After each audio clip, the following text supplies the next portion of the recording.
These next two samples are really important because you're learning how to do a 1/4 inch seam.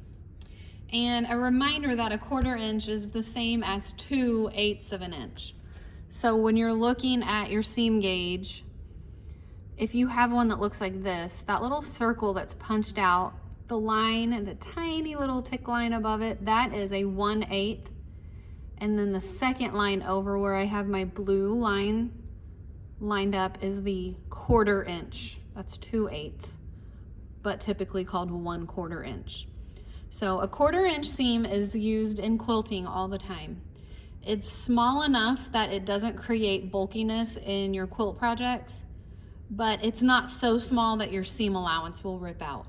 So it's a really great seam width to use. Unfortunately, this particular sewing machine does not have a super great place to look for your 1/4 inch seam. So you're just going to have to learn on your machine, because you're going to use the same machine all semester. Where do you need to look to create that best 1/4 inch seam that you can?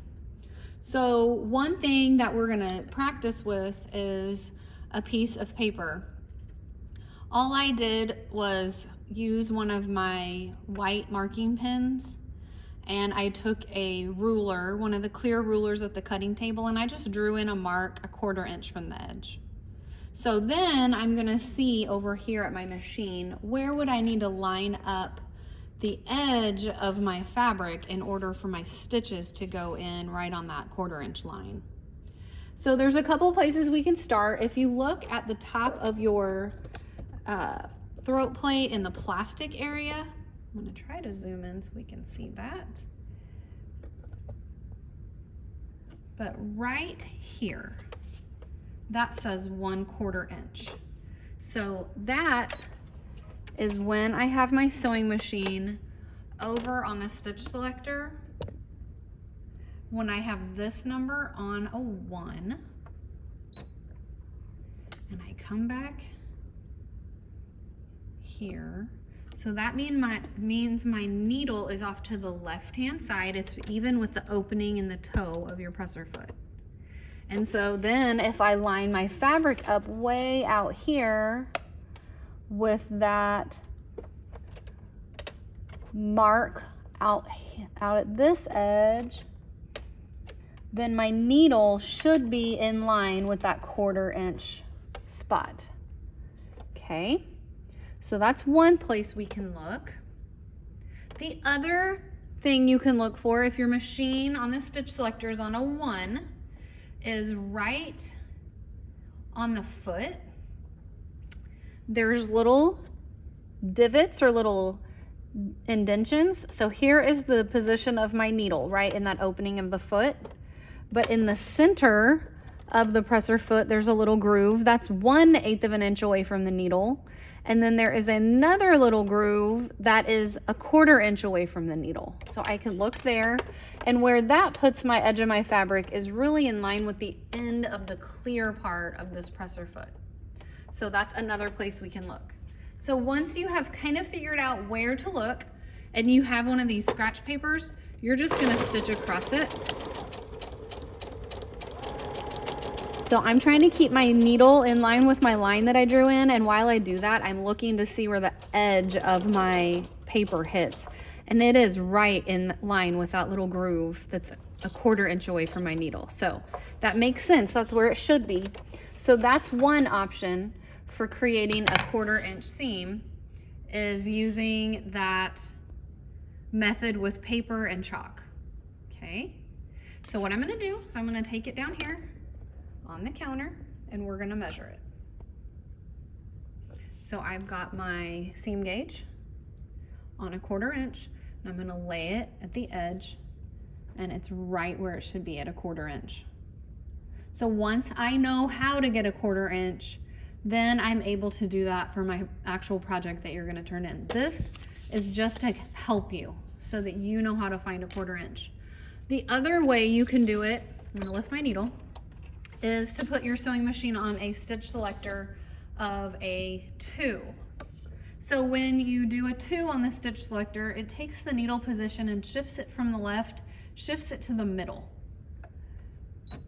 When I do that, I need to look at a different place on my throat plate and on my presser foot.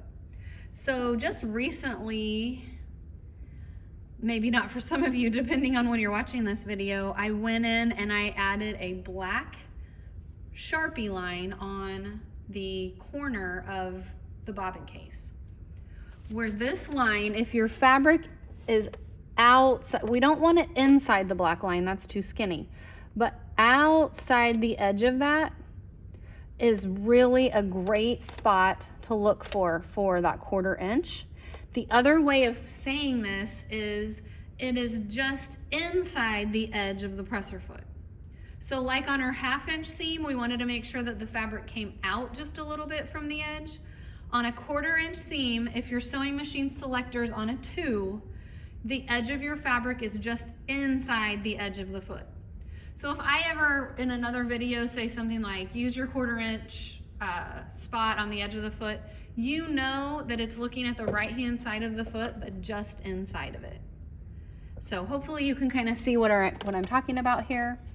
And my needle again went right down on that line like it should, and I'm just stitching across here. Again, I'm keeping it just over the top of this black Sharpie line, and also looking, it's just inside the edge of that foot. Okay, when you move up to some of our advanced classes, we have other sewing machines that actually come with a 1/4 inch foot. And so you don't have to do all this guesswork or figuring out, but in this particular sewing machine, it doesn't have that luxury. Okay, so you're gonna wanna get this all checked out. Again, measure it, make sure it's all good for your 1/4 inch.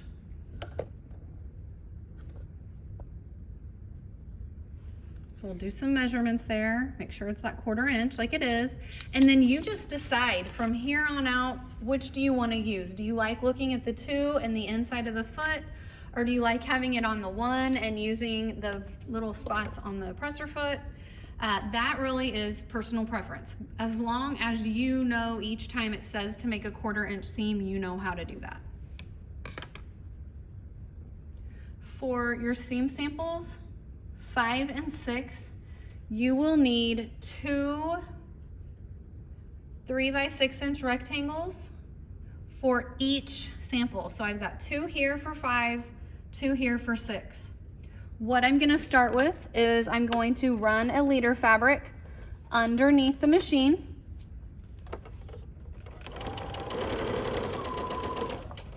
And then now I'm going to sew a 1/4 inch seam using your preference. I personally have my machine on a 1, so I am gonna be using the markings on the presser foot that are kind of dipped in. That's what I'm choosing to use as my guide, but you do what you wanna do. So I'm going to stitch forward 3 stitches, reverse 3, and then stitch all the way across. Careful to keep these lined up and straight and even with that mark on your presser foot. Since we are going for precision here, we want to make sure that it does stay nice and straight all the way down. When I get to the end, I'm going to reverse 3 stitches and then back to the end.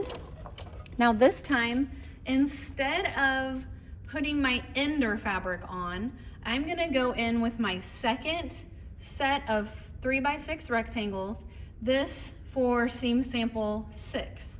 So this is called chaining. It's exactly what you've been doing to add your leaders and your enders, but chaining is something you do in quilting if you're piecing a whole bunch of squares together using a 1/4 inch seam. You just do one right after the next. They're not attached to each other. There's a little space between each one of them, but it's a way of saving thread and preventing you from getting those knots and thread nests. So I've already passed my seam sample 5. It's back behind the needle. Now I'm gonna raise the foot up again and line it up where I need to, and then I'm gonna stitch forward my 3 stitches, reverse 3, and stitch all the way down till I get to the other end, and then again I'm going to reverse and needle down. Then I'm going to use my ender and stitch across.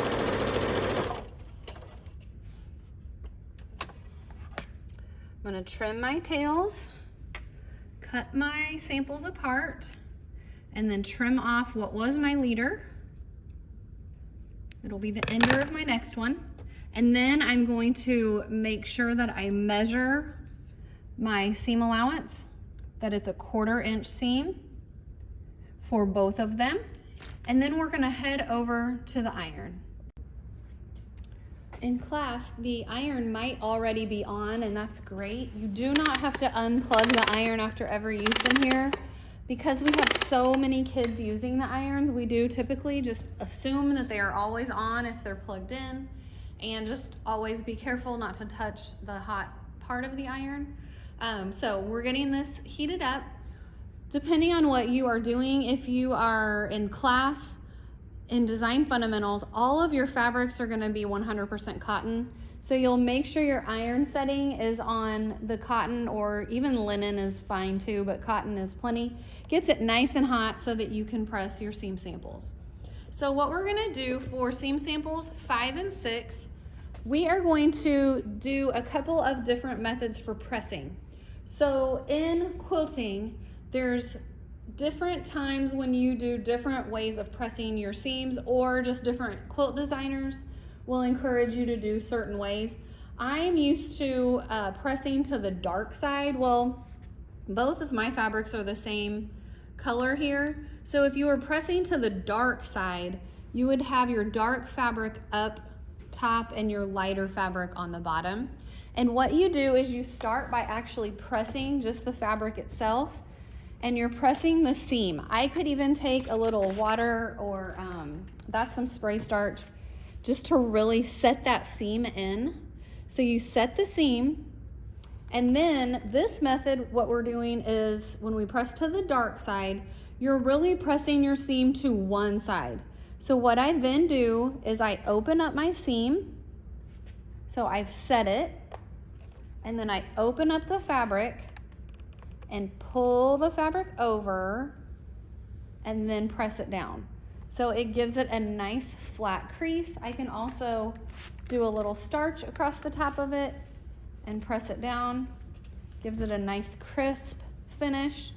And pressing along the way in your sewing projects is going to help tremendously with making it neat, and it'll help your projects just go together more nicely. So this is set with your seam pressed to one side.